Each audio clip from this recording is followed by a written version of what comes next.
രാജീവരവിന്റെ അടുത്ത് ഞാൻ എത്രയോ ആവർത്തി പറഞ്ഞിരിക്കുന്നു, എനിക്ക് വേഗം മരിച്ച് പുനർജനിച്ച് നിങ്ങളുടെ താഴമൺ കുടുംബത്തിൽ ജനിക്കണം, തന്ത്രി മുഖ്യനായിട്ട് ഇവിടെ വന്ന് എന്റെ അയ്യനെ നിങ്ങൾ ചെയ്യുന്നത് പോലെ മുദ്ര ചാർത്തി ഊട്ടണം. രാജീവർ ഭഗവാനെ ഊട്ടുമ്പോൾ ആ വിരലുകൾ, ആ മന്ത്രം ഉച്ചരിക്കുന്ന നാവ്, ആ ഹൃദയവും നാവും വിരലുകളും എന്റേതായിരുന്നെങ്കിൽ എന്ന് ഞാൻ മോഹിച്ചു. അതിമോഹമാണോ എന്ന് ചോദിച്ചാൽ മോഹമാണ് എന്ന് ഞാൻ പറയും. തന്ത്രി കണ്ഠക രാജീവര് ഊട്ടുമ്പോൾ, അവരുടെ വിരൽ മുദ്രകളിലൂടെ കുളിപ്പിക്കുമ്പോൾ ആ നാവും വിരലുകളും എന്റേതാവണമെന്ന് ഞാൻ വിശ്വസിക്കുന്നു. മരിച്ച് മണ്ണടിഞ്ഞ് ചാരമായി വളമായി അതിൽ നിന്ന് ഒരു ബീജം ഉത്ഭവിച്ച് അടുത്ത ജന്മത്തിൽ പൂണുനൂലിടുന്ന വർഗത്തിൽപ്പെട്ട് ശബരിമലയിലെ തന്ത്രിമുഖ്യനാവണം. പുനർജന്മത്തിൽ വിശ്വസിക്കുന്ന ആളാണ് ഞാൻ വിശ്വസിക്കുന്നു.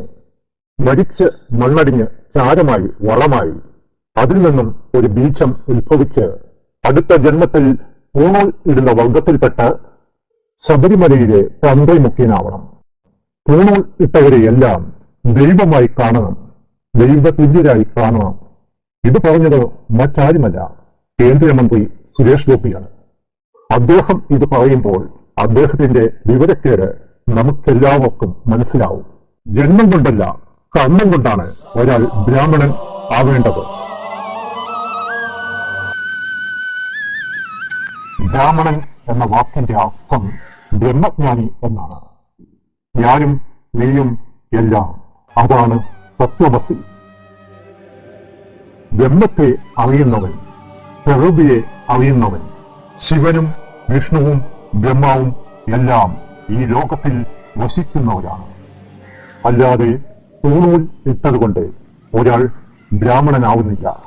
തത്വമസിയുടെ അർത്ഥം പോലും അറിയാത്തത് കൊണ്ടാണ് സുരേഷ് ഗോപി ഇങ്ങനെ പറഞ്ഞത്. ഭഗവത്ഗീതയിൽ ശ്രീകൃഷ്ണൻ ദൈവത്തെ കാണിച്ചു കൊടുക്കുന്നുണ്ട്. പരബ്രഹ്മമാണ് ദൈവം എന്ന് പറയുന്നുണ്ട്. പ്രപഞ്ചമാണ് ദൈവം.